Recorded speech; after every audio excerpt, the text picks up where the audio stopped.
uma música de natureza e origem espiritual direta, porque toda música possui, ainda que distorcida, às vezes raiz.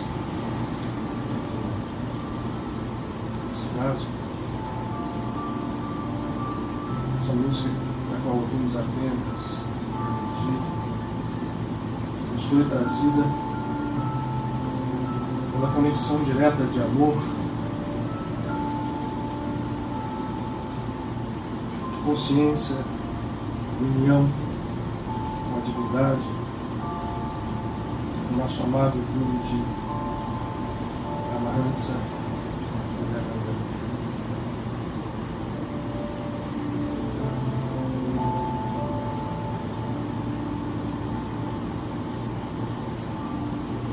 Essa música que especificamente nós ouvimos, Paramahansa em estados de consciência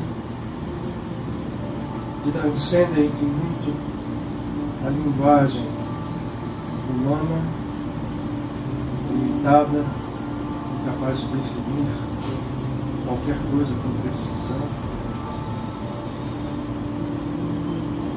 se nomeava um sentido profundo, um cigano, alagar,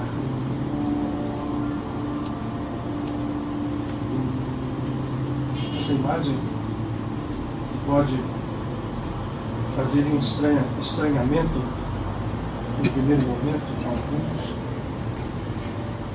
possui a raiz profunda na consciência espiritual, porque remete mesmo às palavras do Cristo, quando a Nicodemos ele perguntava em termos racionais o que devia fazer para encontrar o reino de Deus, e a sua resposta de que é preciso nascer de novo restringia a Nicodemos o seu entendimento. Simplesmente a fieira de reencarnações a que nos submetemos como estrada evolutiva escolhida por nós, Jesus, ao alargar de uma só vez com o seu toque de consciência cósmica ao buscador que a seus pés ansiava por respostas, dizia e disse a todos nós: podemos. O nascimento de novo é aquele da água e do Espírito. Portanto, é do nascimento do Espírito que me incumbe. Nascer do Espírito faz com que sejamos como a brisa que vagamos, sem que ninguém saiba de onde venhamos ou viemos, para onde vamos, porque aquele que tem a consciência infinita transcende o tempo, o espaço, a fieira dolorosa da causa e do efeito, para ocupar o trono divino que nos é reservado como filhos, emanados à imagem e semelhança do Criador, do Pai. Quando Paramahansa Yogananda nos fala de ser um cigano, como esta brisa que vaga pela imensidão por todas as dimensões do cosmos, sempre sejamos tocados pelas manchas que resultam da escolha de nosso ego, pela dura lei do karma, por termos optado por julgar, por condenar, por não amar. Paramahansa Yogananda, todos grandes avatares que souberam realizar essa consciência, batalham a cada dia em diversos níveis e graus de trabalho, na maior parte desconhecidos por nós na sua essência, nas suas características e na sua abrangência, para que nós, ainda presos às fileiras e às cadeias desta lei, possamos encontrar o caminho da libertação que nos traz a verdade, mas esse caminho abdica das palavras a partir de um certo ponto, porque ele é indizível, ele é inefável.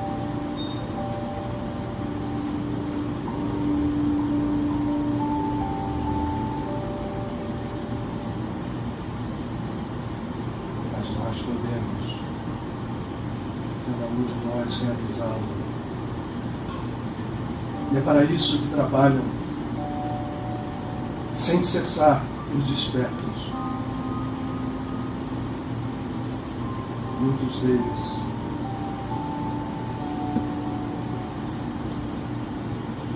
junto a nós, mensageiros, a quem chamamos anjos.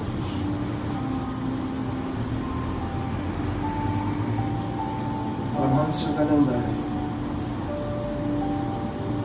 outros tantos, movimentam a vida com seus mistérios profundos, aguardando que nós possamos fazer o mesmo.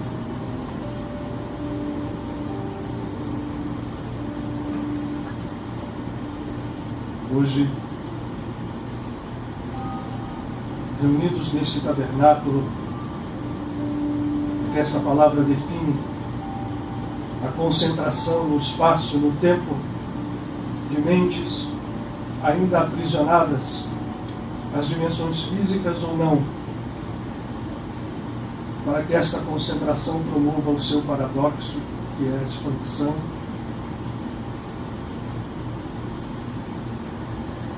do caminho em direção ao sagrado. Hoje, nesse tabernáculo,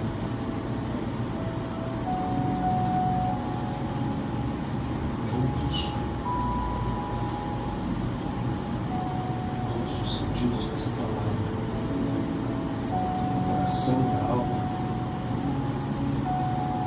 os pensamentos, sob a tenda deste tabernáculo, façamos os nossos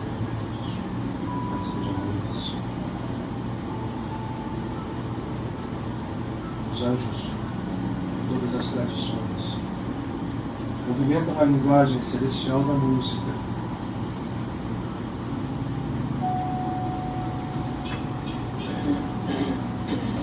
Que a música angelical venha da nossa parte, hoje e sempre, a contribuição dos frutos da nossa inspiração, da nossa criação, do nosso amor. Obrigado, Pai, seu caminho, pela presença e pelo amor dedicados a cada um de nós, nesta casa do Cristo, Cristo cósmico que habita dentro de cada um.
Vamos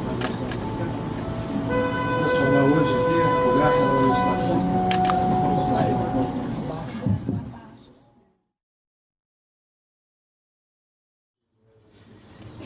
Bacana, né? É um sinal de carinho dos nossos amigos, dos nossos anjos para conosco. Então, nada mais justo que a gente interprete isso de uma forma natural, né? Não é nenhuma coisa excepcional, é uma água que vai estar tocada basicamente de amor e materializada sob essa forma carinhosa de um perfume que parece flores laranjeiras, se vocês provarem, uma coisa mais, né? Bem simples, bem remetente à pureza dos frutos de uma árvore que a gente procura, é a árvore da vida. E aí a ideia de falar de anjos é exatamente eu vou tecer o nosso encontro hoje em dois movimentos. Um primeiro um pouquinho mais racional, a gente vai conversar um pouquinho sobre o conceito de anjo, de angelitude, quer dizer, que é tão, parece simples, mas ao mesmo tempo é tão confuso. As nossas percepções, a cultura espiritual da humanidade, ao mesmo tempo que esclarece, ela oculta certas coisas e cria-se a partir disso superstições, certos movimentos que não fazem muito sentido se você não conhece profundamente ao que você está se referindo, aonde você está se dirigindo. Ao mesmo tempo é muito simples, né? Não tem nenhum mistério hoje maior naquilo que a gente vai conversar hoje. Falar sobre anjos significa, no fundo, falar sobre a mesma natureza que nós compartilhamos, a natureza humana. Apesar das nossas tradições espirituais sempre nos levarem a acreditar que anjos pudessem ser uma ordem de criação separada da ordem humana, digamos assim, do gênero humano, e que estivessem à frente de Deus realizando trabalhos e fazendo, enfim,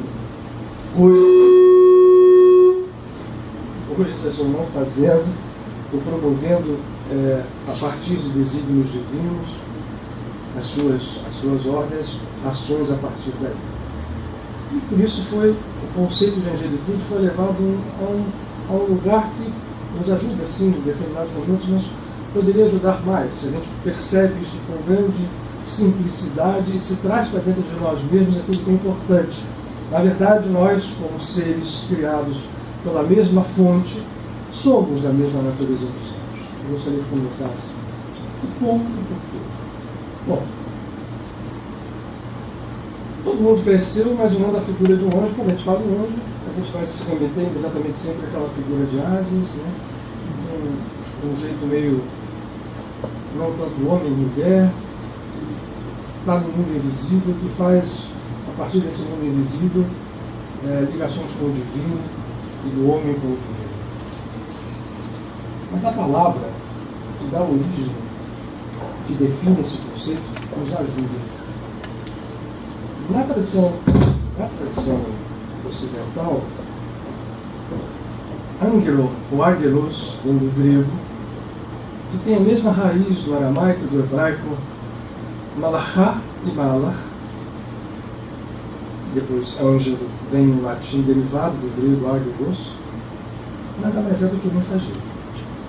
Então, o Malachá, ou um Angelos, em grego, ou Angelos, em latim, anjo, nas diversas línguas, é aquele que é o mensageiro do divino. Bem, esse mensageiro transmite ordens, executa tarefas, promove ações, todas em nome do divino.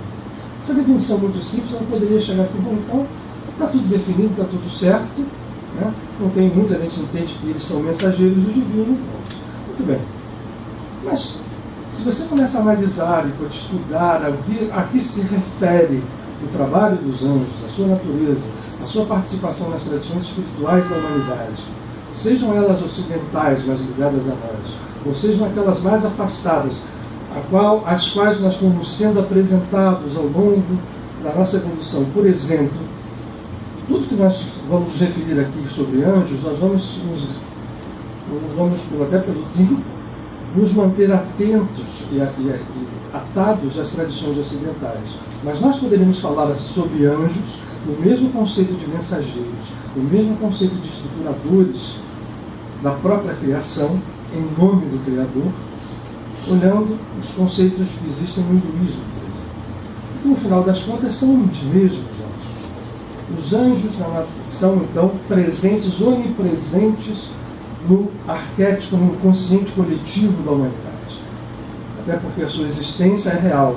Então, se nós vamos olhar, por exemplo, os Vedas, nós vamos olhar desde o início o aparecimento de anjos, mensageiros de Vishnu, uma das formas de expressão da divindade única, e que atuam em ligação com o mundo de uma forma ostensiva.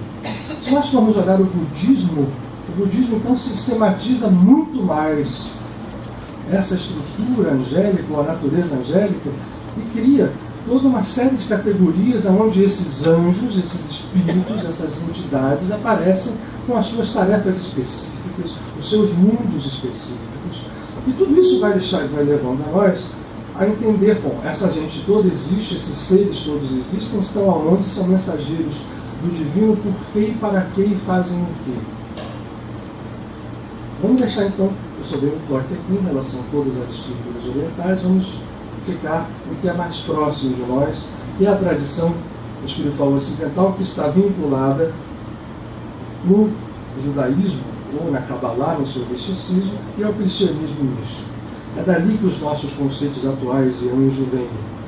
É dali que nós fomos criados, entendendo que os anjos existem, são mensageiros, trabalham, fazem o quê? E é nesse conceito que nós nos baseamos para nos relacionar com eles. Muito bem. Entendendo que eles são mensageiros, foi absolutamente chancelado, né, na tradição espiritual, a ideia de que os anjos foram uma criação em paralelo à criação do homem. Nós estamos ainda, só para voltar, para vocês lembrarem, nós estamos no primeiro momento racional, tá, da conversa. Eu espero que seja pequeno, porque a gente não está aqui para fazer elucubrações profundas, né, porque elas não levam a muitos filhos. A gente precisa estar aqui para fazer outro tipo de trabalho. A chamada para nós é exatamente esse fenômeno ali de acontecer. Os anjos, então, para nossa conceituação, são seres que são criados em paralelo, têm lá uma estrutura, né, pronta, ou nasceram prontos, enquanto o homem foi criado em movimento depois. É isso para vocês? De uma certa forma, né? Os anjos estão lá e a humanidade está aqui, em termos de natureza. Não é? Que bom.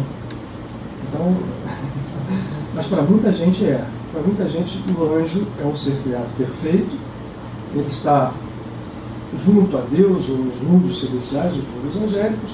O homem é um ser que foi criado numa determinada categoria de criação em que a imperfeição se manifestou. Bom, ponto aqui.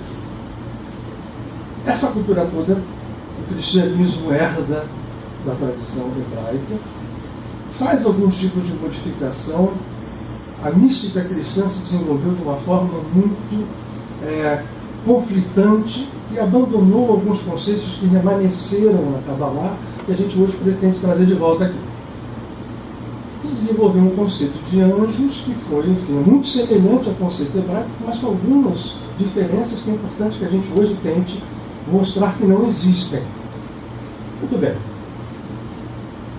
Apareceu, eu estou fazendo esse ponto aqui, que no século XIX, o senhor Allan Kardec, na França, a partir de um movimento enorme, né, de manifestação do plano espiritual ostensiva, né, por fenômenos. Isso aqui, que aconteceu aqui, era coisa de todo dia, os fenômenos, né, das mesas girantes, das materializações, foi um rastilho todo mundo inteiro. Kardec se interessa por tudo aquilo e surge a doutrina espírita, que é a compilação de trabalhos que ele fez, de perguntas, um trabalho, ele é uma pessoa muito minuciosa, trabalho de anos, com diversos mensageiros, diversos médiums, né, que, recebendo mensagens, trouxeram conceitos que houve a codificação da doutrina espírita. Ali a gente aprende uma coisa,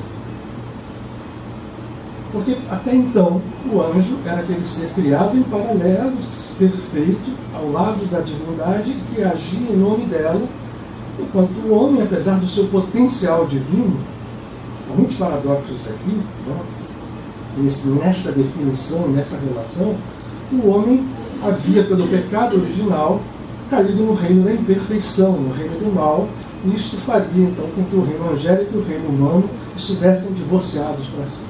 O que Kardec colhe de informação dos espíritos? Olha, a criação divina é uma criação única, uma criação onde não existe privilégios, e, portanto, todos os seres são criados de uma forma semelhante, semelhantes a Deus e criados simples e ignorantes, essa é uma expressão literal, e a partir dessa criação de simplicidade e ignorância, cada ser vai evoluindo, passando por diversas etapas evolutivas e chega, em um determinado momento, depois de reencarnar, depois de ter experiências com o mal, diz todo aquele conceito que foi passado a Kardec. O mal não é criação divina, o mal é uma criação, portanto, deste homem, ou desse, falando em homem agora, um gênero amplo, né? Homens, mulheres, humanidades.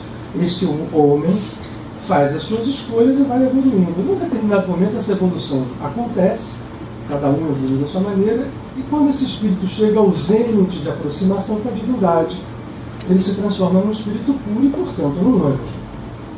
Então, o que nós chamamos de anjos, do Espiritismo, não são seres criados em paralelo, não são seres privilegiados, que estão em uma determinada escala evolutiva, ou num estado evolutivo que estão em bens. Acho que a proximidade tem que desligar esse microfone, né? Obrigado, Márcio. Nada com ter. A gente saca.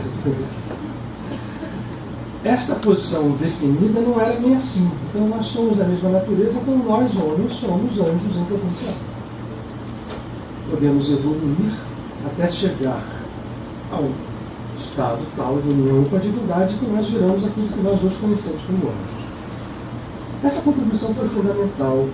Essa contribuição trouxe uma luz nova às estruturas, mas há algumas coisas a serem comentadas. Como tudo, e a gente vai aprendendo isso, essa casa aqui, nós estamos aqui para isto, como tudo e em tudo, nenhuma manifestação de conhecimento, nenhuma estrutura de conhecimento é definitiva. Na verdade, essa verdade única, ela vai como se fosse enriquecendo-se, estruturando-se cada vez mais, o conhecimento vai tomando força, forma, a partir de coisas novas que chegam, como, por exemplo, esta que foi dita cá. Mas aqui existem algumas observações a serem feitas também. Se é verdade que nós entendemos como anjos, malar, mensageiros, nos remonta a criaturas que puderam já ter passado por estados evolutivos iguais ao que nós estamos passando hoje, no tempo, né? Imaginemos. Hoje, por que eu também não falei isso? A hora de falar é agora. Na tradição cristã, hoje se comemora o dia de um anjo, o arcanjo Gabriel. Por quê? Porque ele foi, na tradição cristã, aquele que também comemorado amanhã, no dia 25 de março, faz a anunciação a Maria, a Miriam de Nazaré, que ela iria ter um filho de natureza divina, um mensageiro que viria para fazer o trabalho que fez, dependente de todas as bobagens que se criou a partir daí, né? Tentando aumentar a figura de Jesus, e na verdade, não nunca, mas criando confusão em cima daquilo que não precisava ter confusão criada. Então, no dia 25, a anunciação hoje, Gabriel, foi uma das razões também de escolher falar sobre anjos, até porque Gabriel é um belíssimo exemplo dessa atuação angélica. Então, vamos voltar um pouquinho, depois a gente volta a falar dele. Quando apareceu essa história do Espiritismo, de que nós evoluímos e chegamos ao estado angélico, e os anjos então são reflexos dessa evolução, de simples ignorantes, tem algumas observações sim a serem feitas. Hoje eu vou rabiscar um pouquinho esse quadro. Vou pedir licença ao Alberto Luiz aqui. Quer botar ele sentado do seu lado?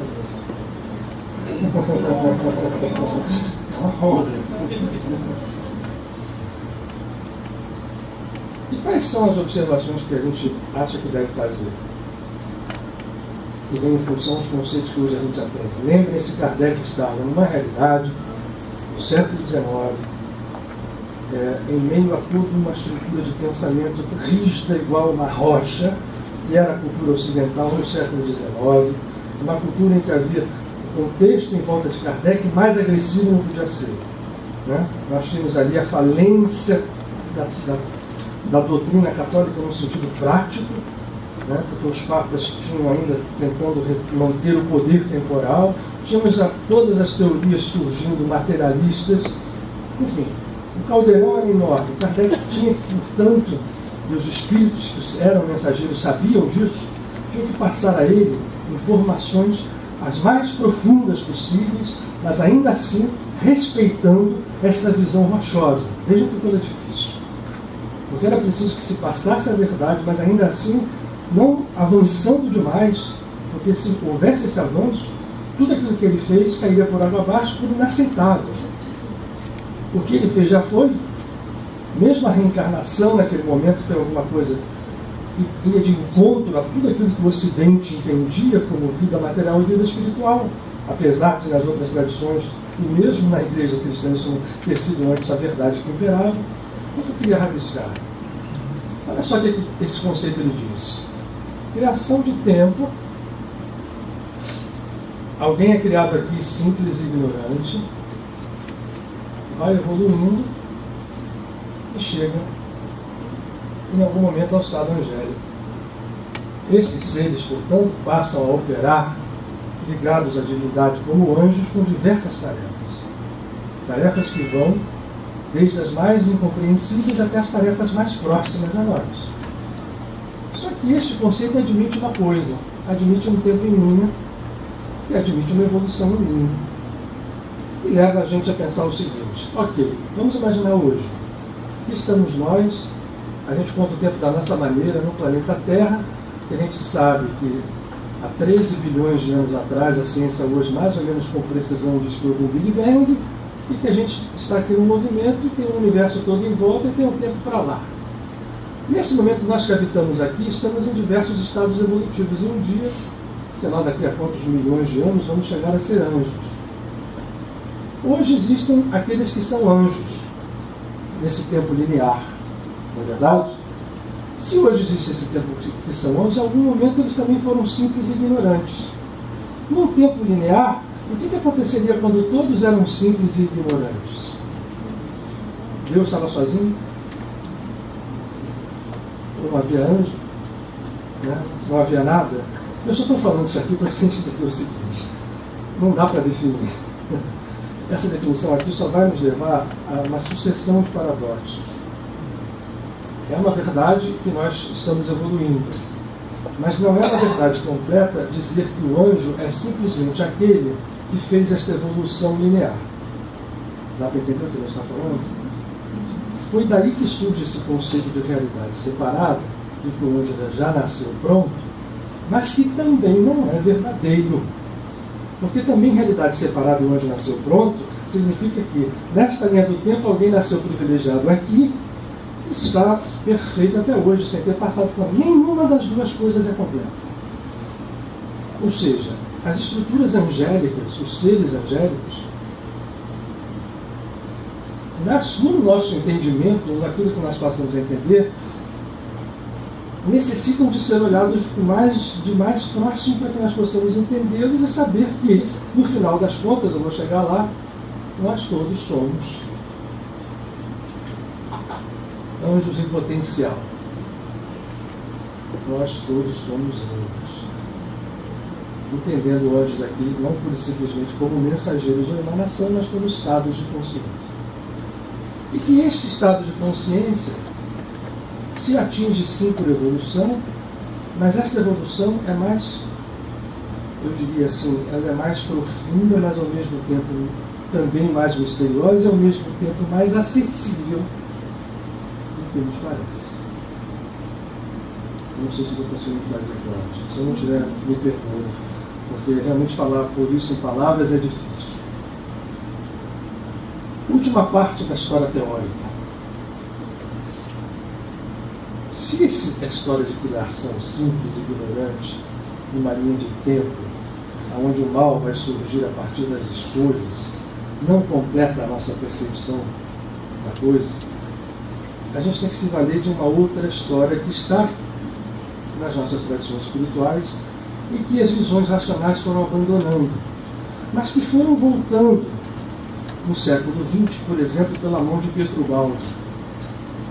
pensadores, já no século XX, retomam a tradições espirituais muito antigas, que estão presentes, por exemplo, na Kabbalah e no próprio cristianismo antigo. Que história é essa? É a história dos anjos caídos. Vocês lembram dessa história? Eu lembro, né? Dos anjos que habitavam nos livros de tradição espiritual, como o livro de Enoch, no próprio Zohar. Se trata dos anjos como mensageiros do divino, como seres que não são aqueles seres perfeitos, absolutamente perfeitos, criados à parte. O mistério que a gente não quer resolver aqui remete a um estado. O estado primordial que nos é dado acesso é um estado em que já havia uma constituição de vida enorme em diversos planos, e é onde a figura que nós chamamos de homem, o Adam, o Atman, é o estado original da criação de um ser à semelhança do divino. E que este ser passa a se relacionar com os mensageiros, que eram os anjos, na opção de formas, e em algum momento, este ser, por comer o fruto da árvore do bem e do mal, comete o pecado original e é afastado da unidade. Mas enquanto isso acontece, nós já temos aqui um cenário onde existem os chamados anjos caídos, que são seres já absolutamente evoluídos no sentido não bem e do mal, mas de poder, que exercem funções na criação, e quando a queda humana se dá, esses seres já estão aqui em movimento, participando dos universos. Ora, esses seres que caem, depois cai o homem, são arquétipos de estruturas de criação que remontam a coisas muito mais profundas do que aquela história de que Deus, de repente, resolveu começar a criar seres simples e ignorantes, olhando pela linha apenas de tempo, de um tempo único, de um tempo sequencial, de um tempo unidimensional. Esses universos que estavam todos aqui já existiam, nós fazíamos parte deles, e em algum momento essa história desandou, caíram eles, caímos nós, e nós estamos num processo de refazimento, de reconstrução. E tudo isto porque existiu um conceito chamado mal que entrou no jogo. E esse conceito chamado mal que entrou no jogo só nos é dado com clareza no Gênesis, no livro do Bereshit, uma pista. Na frase misteriosíssima. Alguém pode baixar a árvore da vida aqui? José, pega o seu nome para mim. Uma frase misteriosíssima dita por Deus. Desculpa, Zé. Estou dando trabalho para você. Tira esse microfone daí e bota daí, sei lá. Tem certos anjos que agem assim, sabia?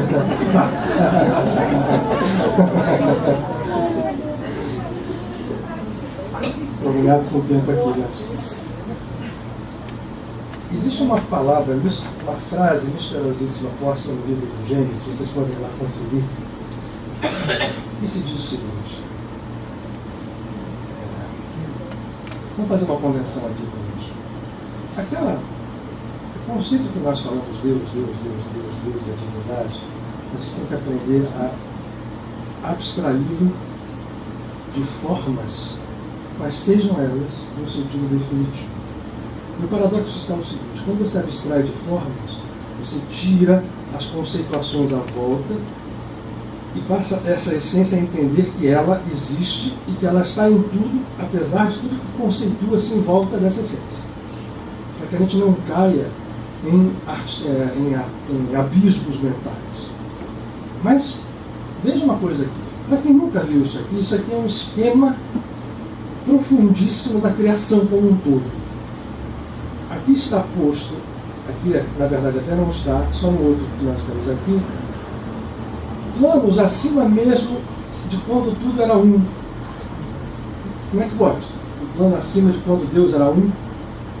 Esse plano é dito plano do nada, ou plano de Ain, ou plano de Ain Sof, do infinito, até que o um aparece. Esse um que aparece dentro dele, ele tem tudo. E a nossa incapacidade de definir é tão grande que a gente imagina assim, as conceituações. Deus estava ali, né, tedioso, né? Porque tem tudo lá dentro, mas coisa imbecil. Esse um ser tedioso dentro dele, por isso ele resolveu criar. Então a gente vê como as definições não servem para nós. Esse um é esse um. E mesmo os conceitos que vêm depois, nós temos que ter sempre cuidado em lidar com eles de uma forma como se fossem verdades definitivas. Muito bem.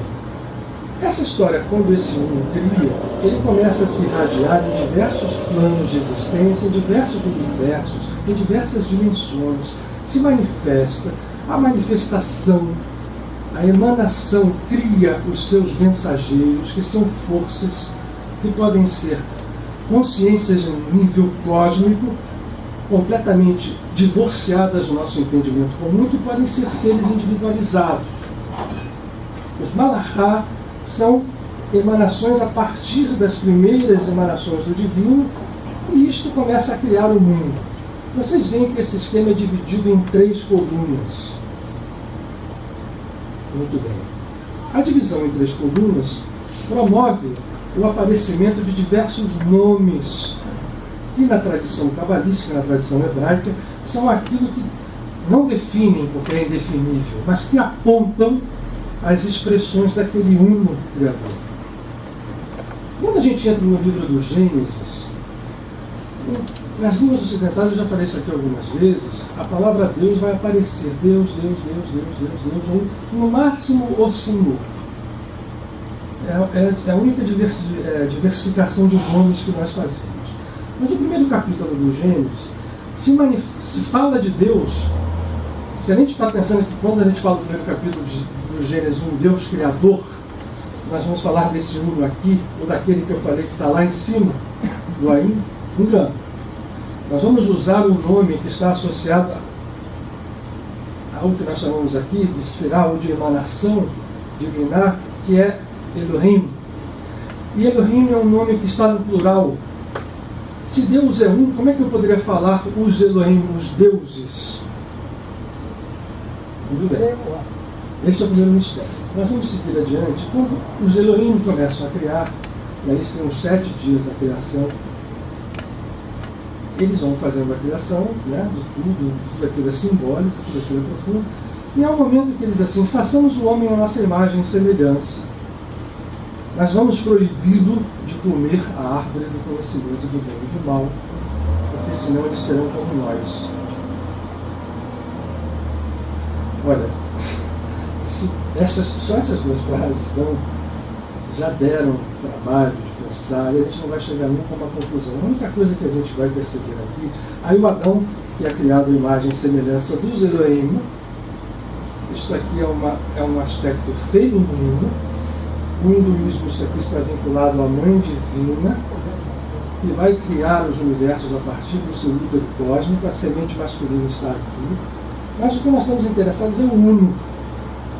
Porque quando os Elohim criam e Adão sai, e depois Adão come esse fruto e conhece o bem e o mal, eu vou parar aqui, só para que a gente avance depois em relação aos anjos, ele entra dentro de uma conceituação que se expressou antes mesmo da criação dos Elohim. Conhecer o bem e o mal significa entender a dualidade como algo que conflita, e não como algo que pertence a uma raiz única. Se eu entendo as coisas como conflitantes, esta parte daqui que conflita com esta gera conceitos que vão nos aproximar daquilo que nós entendemos como bem e como mal. Na Kabbalah, só para dar um flash para vocês, nesta coluna que está aqui, abaixo dos Elohim, está a esfera de onde se diz surgir o mal. Dura, que é a força. E depois ela vai, né, se ligar, porque o conceito geral é o quê? Essa história toda aqui é una. E ela se equilibra a partir do equilíbrio harmônico das 3 colunas, porque as 3 colunas, no final, e vejam que o final, o Otto também leu uma coisa interessante, disse que eu não ia gostar, quando se dá o ponto final da história, no início e o fim são a mesma coisa, o equilíbrio é no mínimo. Mas no meio desse caminho aqui tem toda uma soma de bramas, de estruturas, que nós apontamos como mal, porque normalmente a gente aponta como mal aquilo que nos faz sofrer, ou aquilo que a gente quer buscar só para nós. As estruturas de desequilíbrio todas que se manifestam criam algo que, no final das contas, é ilusório. E tudo isso está aqui. Quando a gente fala que Deus não pode ter criado o mal, porque como é que Deus pode ter criado o mal? Deus, ele não criou o mal, ele criou tudo. E ao criar tudo, a gente só vai encontrar, nós só vamos encontrar, vou repetir de novo, o entendimento das coisas quando nós chegarmos a essa unidade. E aí aquilo que nós chamamos de mal se dilui, perde força, perde identidade, perde realidade. Os grandes espíritos que vieram ao mundo já deixam esta mensagem há alguns milênios. No hinduísmo, isso é muito claro. Nós temos falamos hoje dele aqui, Paramahansa Yogananda. Quando Bhakti, ele viveu em Hollywood, em Los Angeles, então ele tinha uma imagética toda voltada ao filme, ao cinema, que ele via naquela cidade, para botar na cabeça das pessoas. Ele dizia, o que acontece nesta criação toda, isso é um grande cinema cósmico. E o conceito do mal só existe por nossa causa, mas não é que Deus não quis criar o mal e aí o Deus ficou menor porque o homem resolveu criar o mal à sua revelia. Olha que absurdo. Se nós dizemos o homem criou o mal e Deus não criou, onde estava o conceito do mal antes do homem criar? Se não estava em Deus, esse Deus não é o uno. Porque se ele não sabia que era o mal, uma sua criação que resolveu criar aquilo tudo e vem. Só que realmente ele não existe. O conceito que está aqui de separar a criação, promover uma emanação de todos os infinitos que nós temos, de tudo aquilo que é infinito, que faz parte da criação, né? O infinito tem toda parte. Se a gente olhar uma célula do nosso corpo, ela possui quase que infinitas constituintes, se você for o nível dos átomos, das subpartículas. O que dizer dos universos? Esta infinitude remonta ao uno, ela só pode ser entendida no uno, e aqui o mal vai desaparecer quando a nossa consciência estiver ali.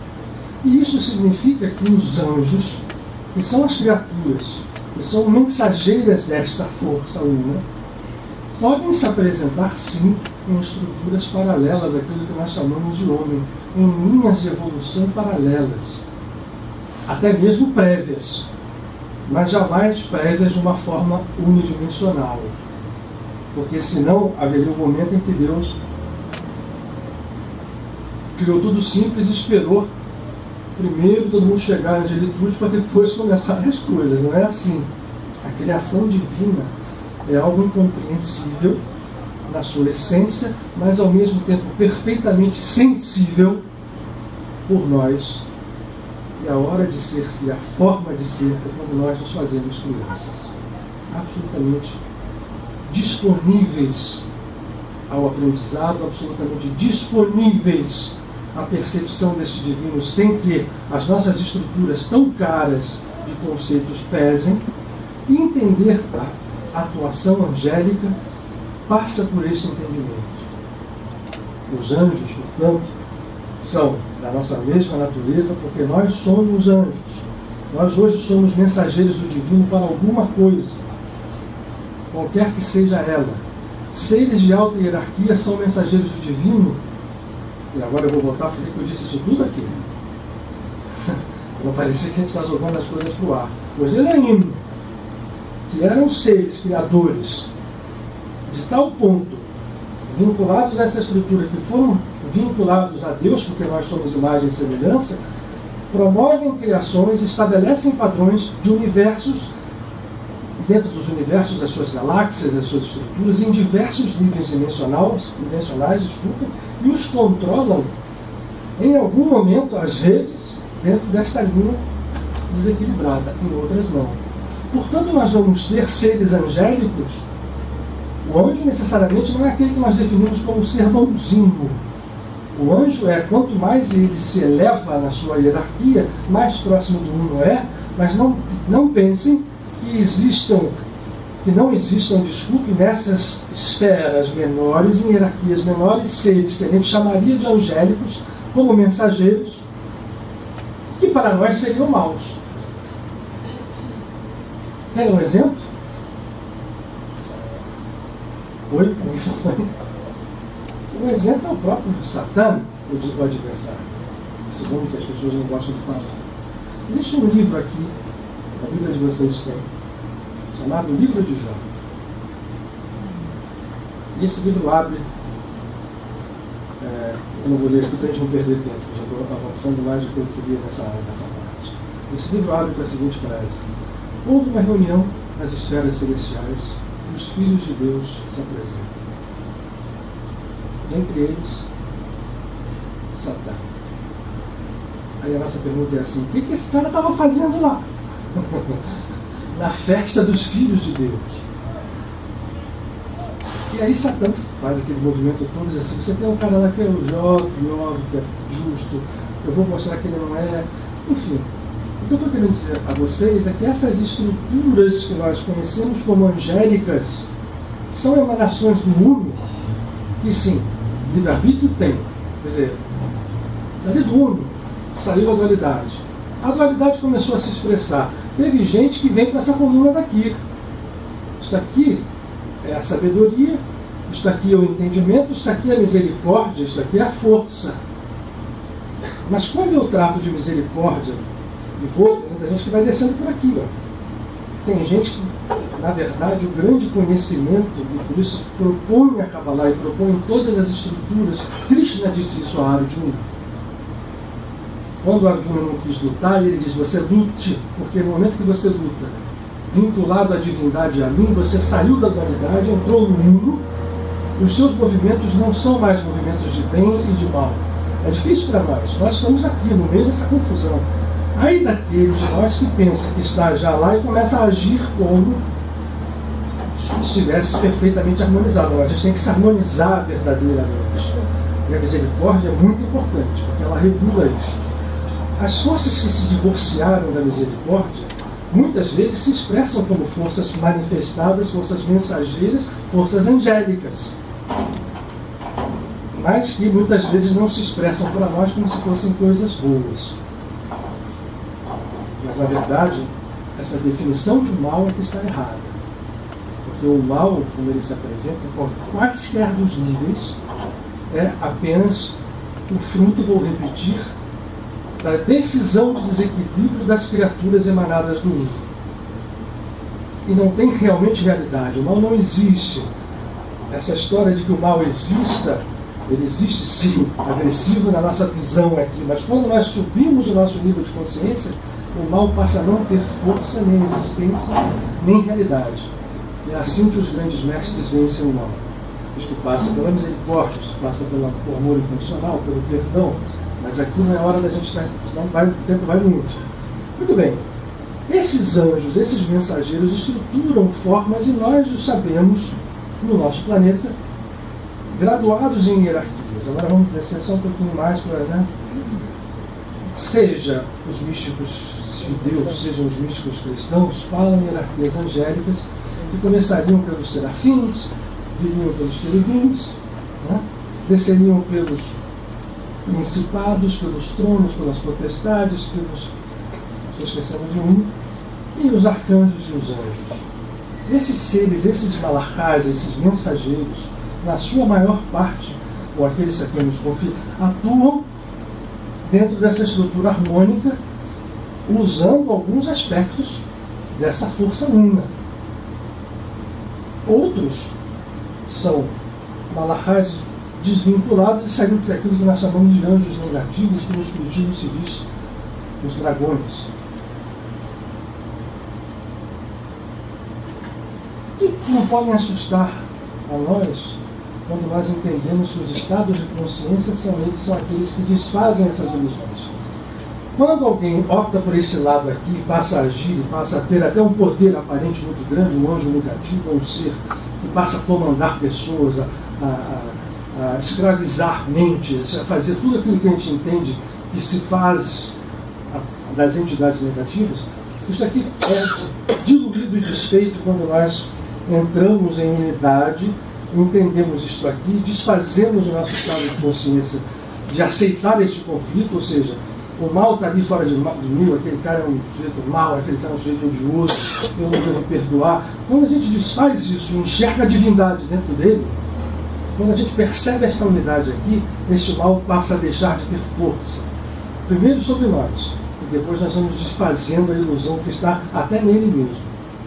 Jesus fez isso demais, grandes mestres fizeram isso o tempo inteiro. Tem uma bela história de Baal Shem Tov, contada, vamos já saber aqui, que já está misturada, de que ele, ela chama-se a raiz do mal. É uma história altamente simbólica, que ele tinha alunos que tinham medo de um grande ser que vivia numa floresta e que atacava sempre os alunos que passavam, às vezes despreparados, eram atacados por ele como se fosse um grande monstro. E Rav Baal Shem Tov dizia: um dia eu quero me encontrar com ele para ver de frente. Ele tem esse encontro, e esse encontro, o monstro vem primeiro assustador para frente dele. A descrição é muito bonita, que ele mira no coração e ele mergulha lá dentro. Então ele vai entrando por dentro do coração do monstro, vai mergulhando, e quando ele chega lá dentro ele vê que a origem de tudo aquele mal era esse divórcio inicial, e todo aquele poder que aquele monstro tinha de destruir, que aparentemente lhe dava um prazer enorme de controlar mentes, de destruir pessoas, aquilo era uma grande dor. E ele vai no fundo daquela grande dor e consegue perceber uma luz e toca naquela luz, e puxa aquela luz para fora, e ao puxar aquela luz para fora ele puxa toda a luz que está atrás. E esse monstro se desfaz e perde aquela forma monstruosa para ganhar uma forma angelical, naquele mesmo momento. Essa história é muito bonita porque reflete o trabalho que nós temos que fazer, mas eu quis contar essa história aqui dos Elohim na criação, porque na criação dos universos já existia esta manifestação dual, e no nosso caso aqui, o livro do Gênesis reflete muito bem esse desequilíbrio. Mas não estamos falando do uno. Vejam bem, lembre-se, quando a gente fala de Deus, a gente tem que se referir aqui. O restante são seres, como nós somos, manifestações dessa unidade na mesma natureza, criadores, co-criadores, e que estruturam isso tudo aqui. Yogananda e os hindus usam uma expressão que às vezes choca os ocidentais. Quando Yogananda falava do grande cinema cósmico, ele dizia assim: não vamos levar a vida muito a sério, porque isso tudo é uma irrealidade. Quando eu descubro que isso tudo são imagens em movimento, e que são, na verdade, o movimento é que dá a aparência de vida, se eu passo a controlar o meu filme, eu consigo atingir tudo aquilo que no mundo material parece impossível de se realizar. E como é que eu controlo o meu filme? Passando de espectador puro, né? Vocês já viram um filme, a gente senta na frente no cinema, num filme de terror, o coração bate, né? Quer dizer, a gente fica frio, quem tem medo, a gente responde, o nosso corpo responde como se a realidade fosse. A única forma é, sai do teu lugar e vai para trás no controle do projetor, e você começa a olhar que aquela faixa de luz passa na frente ali, na época dele, né? De um celuloide, são várias fotos que ao passar cria um movimento. Então vamos mexer nesse movimento. Mexer nesse movimento significa levar ao uno. E os grandes anjos, os grandes mensageiros estão aqui para nos falar disso. Um deles, especificamente, em toda essa hierarquia, nós temos a proximidade de alguns, né? Seres humanos, portanto, né? Habitando um planeta há centenas de milhares de anos, evoluindo aqui. Em outros, temos contatos com Malachim, ou Melachim, mensageiros que, se alguns deles estão distorcidos e funcionam como dragões do mal, muitos deles estão prontos a nos levar a esta unidade. Já que a gente abriu esse quadro inteiro aqui, nós estamos nesse nível Malachut, que é o nível chamado reino. É divino também. Aqui está a presença divina oculta por todo o desequilíbrio que porventura tem acontecido aqui ao longo desse caminho de emanação. Nós estamos aqui com a divindade oculta dentro de nós. É por isso que Jesus, quando nos ensinou o Pai Nosso, ele diz: venha a nós o teu reino. No sentido de que o reino divino que está aqui se manifeste e expresse. Vejam que ela está aqui na linha do centro, apesar de ser o fruto da queda final, de optar pelo bem e pelo mal, e achar que bem e mal têm existências separadas. Esse reino final deve ascender ao uno. Isto aqui pode acontecer a qualquer momento. Nós não precisamos passar por uma fileira de encarnações no tempo unidimensional necessariamente. Os estados de consciência se atingem de forma paralela e de forma hiperdimensional, no sentido de que eu não preciso seguir aquela linha, eu posso de repente estar aqui e saltar ao uno. É possível. O esforço é algo que a gente não pode talvez nem definir. Mas se a gente não consegue saltar ao uno, o entendimento desse processo, entender que mal e bem são polos de uma mesma realidade, já nos ajuda. Porque nos ajuda a começar a perdoar incondicionalmente, nos ajuda a aplicar a misericórdia de uma forma absolutamente consciente de que a força deve ser equilibrada com ela. Esta que está aqui no meio, vejam que ela é o ponto de equilíbrio de todas, para que tudo possa depois se fundir no mundo. E essa tiferet é a beleza? Oi? Essa não é tiferet? Tiferet? Essa aqui. Chama de beleza. É uma das definições que se dá. Por quê? O que é a beleza? A beleza é exatamente esse equilíbrio. A beleza admite, a beleza verdadeira, admite as coisas que aparentemente não são belas, mas que são vinculadas ao sagrado, a este mundo que está aqui. Porque se eu disser a bobagem, dizer que Deus não criou o mal, quem criou foram os homens, esse Deus não é onipotente, nem é onisciente, porque ele não sabia do mal antes. Então não dá para definir. Este a gente só atinge calando. Eu vou fazer isso daqui a pouco, para a gente fazer o nosso final. Mas o que a gente precisa fazer é ter maturidade de avançar em direção a essas coisas, porque nos ajudam. E um dos anjos que mais fez isso com os homens, por isso que eu resolvi falar nele, é Gabriel, ou Gabriel. Qual é a imagem que a gente tem do anjo Gabriel, normalmente? Isso foi trazido pelo cristianismo. É considerado nas ordens um dos arcanjos, né? Um daqueles que assiste à frente do trono. Gabriel, como a gente viu ele anunciando a Nossa Senhora, Jesus, a gente sempre imagina o Gabriel aquele de asas, bonitinho, com aquela cara de criança. Muito bem. Gabriel é o anjo vinculado a essa estrutura aqui. A força. É o anjo da esquerda, da coluna da esquerda. Só que é um anjo absolutamente harmônico. Ele é que prende aquela história toda ali. O pessoal todo que desgoverna na coluna da esquerda, que vira anjos negativos, são controlados por Gabriel. Cenas de Gabriel ao longo da história, só para vocês imaginarem isso. A primeira a gente remonta até 3 meses antes, porque antes de a Nossa Senhora, a Maria, ele foi a Isabel, né? Elizabeth, Elishabat, a sua prima, irmã, que estava grávida de João Batista. E chega, não a ela, chega ao seu marido, que era sacerdote no templo, e a história da São João Batista eu já contei aqui. Ele chega, aparece, o sacerdote entra para fazer o seu ofício, e ele aparece, imagina, vê um ser daqueles, de repente o ser ficou apavorado de medo, e aí ele fala assim: olha, eu estou vindo aqui porque vai haver um grande movimento, vem um mensageiro chamado João. Como ele não acreditou, Gabriel disse: você não acreditou no que eu falei? Vai ficar mudo até o dia que seu filho nascer. Já mostra como é que é o Gabriel. E ele realmente ficou mudo até nascer João. Claro que João nasce, é que ele sai falando aquilo tudo e canta, faz um cântico muito bonito que está. Ele vai, mas Gabriel já tinha aparecido ao longo da história da tradição espiritual judaica, em outros momentos. Por exemplo, ele aparece ao profeta Daniel e aparece falando profecias extremamente duras em relação à humanidade se ela não se convertesse. Vai aparecer ao Daniel muitas vezes em um momento duro, e aparece depois a quem? Ao profeta Muhammad. É Gabriel que vai chegar em Maomé e dizer, você tem uma missão, que Maomé fez depois, deixou de fazer, não é nossa.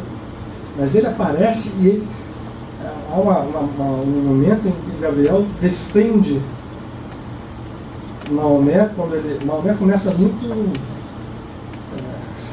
Você já abordou isso aqui antes, mas todo o trabalho inicial dele é muito vinculado à espiritualidade superior. O que aconteceu depois, enfim, a gente um dia pode até falar sobre isso, mas há um momento em que ele foi muito perseguido e foi expulso da sua cidade. E ao ser expulso da sua cidade natal, ele vai se refugiar na cidade de Medina, depois conhecida como Medina, e ali ele, com um grupo de pessoas à sua volta, famílias, começa, essa cidade inclusive ela é uma colônia forte judaica que o recebeu. E ele passa ali a viver e depois, pressionado, ele vai tentar viver a vida, enfim, quase morrendo, de fazer alguns assaltos. A cidade de Meca vem inteira, foi um exército e vem atacar o seu posto em Medina. Ele tinha apenas 400 companheiros. E esses 400 companheiros lutam com um exército de mais de 20 mil homens. E a tradição diz que o arcanjo Gabriel se materializa no meio daquela batalha e cria uma confusão nos exércitos de Meca e livra os primeiros muçulmanos daqui. A presença de Gabriel, então, na história é muito grande como um arcanjo, um malach, um mensageiro, profundamente vinculado à estrutura de força, ao contrário do que a gente pensa. Michael, o grande príncipe dos anjos, é um anjo vinculado ao lado da misericórdia. Outros anjos existem, outros nomes que a gente conhece. Isso ficou uma coisa tão assim, acabou virando, como tudo, né? A espiritualidade vira artigo de consumo. A gente coloca, porque aquele anjo daquele dia, o anjo daquele salmo, o anjo. A figura do anjo fica uma coisa assim, é aquele cara de asas que está ali pronto a ajudar. É verdade, sim. Um mensageiro pode ser, sim, alguém pronto a ajudar e de asas mesmo. Mas o fato é que o conceito da angelitude tem que ser melhor entendido por nós, para nós percebermos que nós não estamos divorciados dele, desse conceito, dessa natureza. E podemos a todo momento estar contactados com ele. E agora a última coisa. A todo momento, se a gente entende que anjos são emanações da divindade, se a gente entende que anjos são, por emanações da divindade, seres que manifestam a divindade por sua semelhança com ela, e se por relação nós entendemos que nós, como imagem e semelhança do divino, somos criadores, nós somos criadores de anjos. E quem são os anjos que nós criamos? São as nossas formas de pensamento. São as nossas formas pensamento-sentimento. Como nós somos deuses, nós fazemos exatamente aquilo que o Uno, no seu mistério absoluto, se propôs a fazer, se replicando, né? Esquecemos a unidade, criamos o bem e o mal e continuamos aqui criando. A cada segundo, a cada unidade nenhuma de tempo, nós estamos emanando anjos ou formas de pensamento na linguagem ocidental, mais próxima, que são seres que são criados. Alguns deles com vida própria longa, outros mais fugazes. Porque os nossos pensamentos, os nossos sentimentos não têm muita energia. Normalmente a gente responde com doses fracas de resposta. A gente é passivo, é levado passivamente como uma folha seca, respondendo aqui, mas ainda assim a gente está criando. E esses anjos criados vão agir em nós, vão agir na nossa afinidade, na nossa co-encarnação, aquelas pessoas que caminham conosco, vão agir até muito longe sem a gente saber. E à medida que nós temos consciência disso, o que são os grandes magos? São aqueles que manipulam estas criações de forma pensamento, estruturando isso, seja como for, sejam eles magos de chapéu ou não, mas um pensamento forte é um criador de um anjo.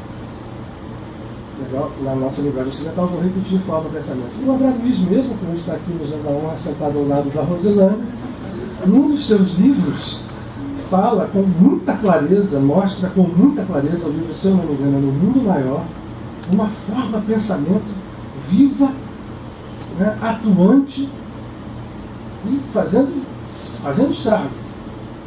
ela pode não fazer estrago, ela pode fazer o bem, ao contrário. Né? O bem é entendido por um. Nós podemos trabalhar os nossos anjos. Falei do Baal Shem Tov. O Baal Shem Tov, ele dizia, na Kabbalah, a linguagem, forma de pensamento são os anjos. Nós somos criadores de anjos. Então nós podemos criar anjos negativos a uma parte do tempo e anjos tortos. Formas de pensamento sem força, criadas de uma forma desequilibrada, refletindo os nossos estados internos desequilibrados. E ele era muito direto, muito sensível, um grande avatar, né? Uma vez entrando numa sinagoga, ele entrou e falou: opa, aqui eu não fico. Eu disse: não, por quê? Não fico aqui. Mas por que não vai ficar, mestre? Olha aqui, essa sinagoga está entulhada, as orações de vocês criam anjos que não têm. Olha as asas aqui, né? Tudo assim, viradinha, cabeça para cá. Eles ficam empilhados aqui, está muito denso isso aqui. É a forma de pensamento absurda, tem que limpar essa história toda. E não entrou naquela hora. Depois as pessoas perceberam que ele estava falando absolutamente a verdade e passaram a trabalhar os seus estados mentais, os seus estados internos, para poder se vincular a arcanjos como Gabriel, como Michael, como Muriel, como Raciel, como outros tantos que se manifestam, estão sempre trazendo mensagens superiores à humanidade. Fala, Rosa. Deve ter um pessoal lá embaixo. Gabriel é tão forte, tão importante, tanto no cristianismo primitivo quanto no islamismo contemporâneo. No cristianismo, ele aparece para José. Verdade também. Né? Exatamente. E essa oportunidade de criar forma de pensamento é que abre para que Jesus possa vir. Que ele chama José na vida, né? Para que ele tome atitude e vá na frente, né? E resgate Maria. A possibilidade para que Jesus venha. Né? E no Alcorão não tem José. Não tem a participação. É muito interessante porque como é ele que dita para Maomé, né? Ele sai de cena. Né? E Maria vai ter Jesus no deserto, sozinha, e volta para ser lapidada. E nada lhe acontece porque o arcanjo Gabriel está em volta dela. Né? Bem lembrado, Rose, é verdade. Para muitos que não sabem, se você leu o Alcorão, você vai ver todas as nossas histórias judaico-cristãs postas todo mundo ali. Uma pena. Isso tudo tem degenerado porque a gente vê hoje, triste vídeos, né? Mas Gabriel também me lembrou agora, dizendo não tem José, mas quando Maomé ele aparecia, Maomé sai correndo. Porque ele via Gabriel com mais de 20 metros de altura, no monte onde ele ia meditar na caverna. E um dia, acho que Gabriel perdeu a paciência, ele disse assim: você recite. E ele corria, recita, corria. E um belo dia, Gabriel lhe deu um abraço, ele descreveu para as pessoas, e foi tão forte esse abraço que ele perdeu o ar, e ele, quando saiu aquilo, começou a sair o Corão. Ou seja, e tem uma oração judaica muito usada, que o Maurício até gravou em português, né, que a gente canta aqui. Né? Eu não sei como é que é a letra da música do Maurício. A minha direita é Gabriel, quem está à esquerda? Minha direita é Michael, quem está à esquerda é Gabriel. Né? Quem está à frente é Muriel, e quem está na retaguarda é Rafael, que é o anjo da cura, que apareceu também materializado como mensageiro a Tobias. O livro de Tobias está lá, para quem quiser ler, a história belíssima do arcanjo Rafael. Bom, aí, eu deixei para a gente finalizar. Marco, pode subir. Um que nós não falamos até agora, mas que falamos muito em Mendes. Se lembra? Parece sandália. Sandalfon. Enquanto o Marco chega, o que eu pedi para hoje a gente fazer aqui no final? Uma meditação que nós fizemos em Mendes. Sandalfon. Entre os arcanjos são infinitos, né? A ideia hoje aqui não era fazer uma aulinha de esse arcanjo disso, que ele anda daqui. Isso que a gente não pretende aqui na casa. Já está aí em livros e livros sobre isso, respeitados, uns outros não. Vocês podem procurar. Padre Pio, por exemplo, estou me lembrando aqui do Marco Pio, tratava o seu anjo custódio com uma intimidade absoluta. Né? O anjo pode ser qualquer um, pode ser um mensageiro. E Padre Pio lidava com o seu anjo da guarda, né, o seu anjo custódio, assim, de forma, às vezes brigava com o anjo, né? Você não estava na hora, não chegou, ou você vai lá fazer as coisas que eu pedi. Mas esse anjo era muito próximo dele. era um mensageiro. Nós, somos como anjos, podemos ser mensageiros desta verdade, uma vez que essa verdade esteja estabelecida em nós.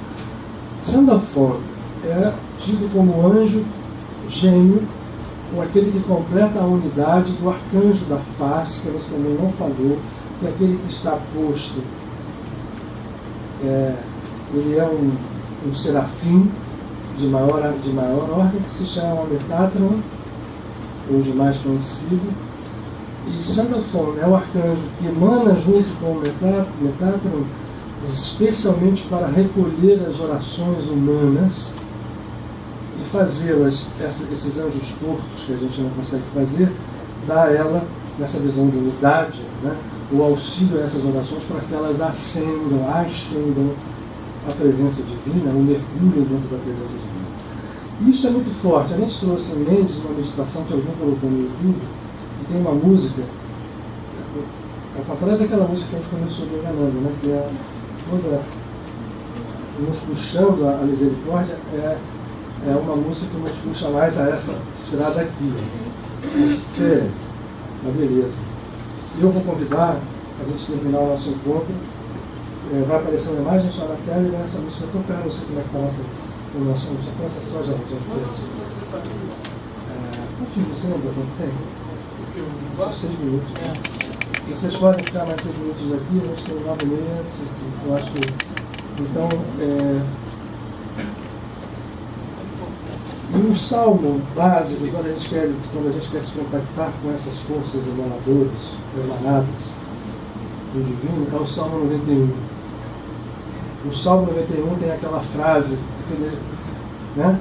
Ordenarás a teus anjos, né, que te guardem, que te impeçam de tropeçar em pedra alguma, né? E ordenarei a meus anjos isto. A quem que isso está ordenado?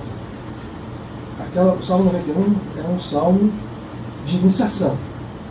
E ele traz em cada ponto dele uma coisa muito forte em termos de entendimento. A gente falou isso lá em Mendes também, porque é um momento em que Deus fala com a voz com a nossa voz.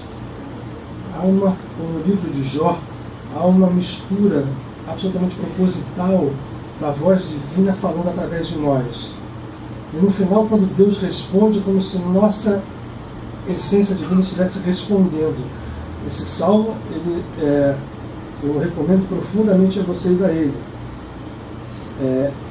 Seja em português, seja em hebraico, seja em qualquer língua, ele é poderoso da mesma forma. Essa imagem é mais interessante porque ela é distorcida, ela não é nítida, né? Mas ela passa uma força. Segura só um pouquinho. Tá. Podemos apagar a luz, por favor, então? Não, mas só para você esperar aí. A oração em hebraico, essa que eu falei para vocês. O hebraico pode funcionar como um mantra, quando a gente repete, por exemplo, alguns mantras em sânscrito. A gente pode usar o hebraico dessa forma mantra. Tá. Sandalphon, como eu disse, alguém que está muito próximo agora, nesse período que o mundo passa por transformações evidentes e o seu trabalho, já grandioso, cresce. E a gente precisa estar lembrando sempre disso. É um auxiliar de estado de consciência, para que nós possamos avançar nos nossos estados de consciência e fazer grandes trabalhos. Porque, vou repetir, se a gente pudesse resumir essa história toda aqui, nós somos anjos. Não somos deuses, e se somos emanações do divino, sopros da divindade, somos anjos, portanto, com toda essa percepção de que sejam os anjos. Então eu convido vocês a gente fazer agora, vocês só vão ouvir a música e essa imagem vai ficar pulsando aqui na tela, vai soltar, e a gente juntos, cada um por si no seu mergulho pessoal, vamos terminar o trabalho. Quem quiser orar, só se orar. Quem quiser orar, ore. Quem quiser meditar, simplesmente medite. Quem quiser pedir, peça, mas que faça isso em estado de consciência.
לך וצלח ושמך בכל דרכיך, וכתביים אצלנו חד וצפון בעיני עליך, ושחל ונפת ותבוך ומשקפיר את העניין, ותחשק ואף ידהו, וסתבר, כי ידע שמי, יקראיני ועיניהו, לאמור אנוכי וצרח, החלצר ואחדהו, אורך ואדום השביעו, יגיחו, ישוצים.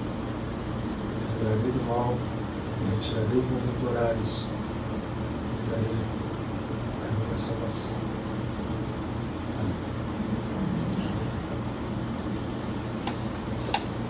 Bom, nós vamos distribuir essa água. Queria só os voluntários que a gente fizesse isso, nossa, jogar esse carro, porque todo mundo vai sair por lá, quem quiser tomar. Então, força, isso aqui é claro que eu vou repetir, a gente entende bem. Tem 3 agora, depois que ela multiplicou a água. Era uma só. Então eu acho que 3 dá para todo mundo que está aqui. Quem quer ajudar então? Pode ir para lá e a gente na saída vai passando. Se você vai ensinar. Tá bom, é verdade. E essa daqui era a original que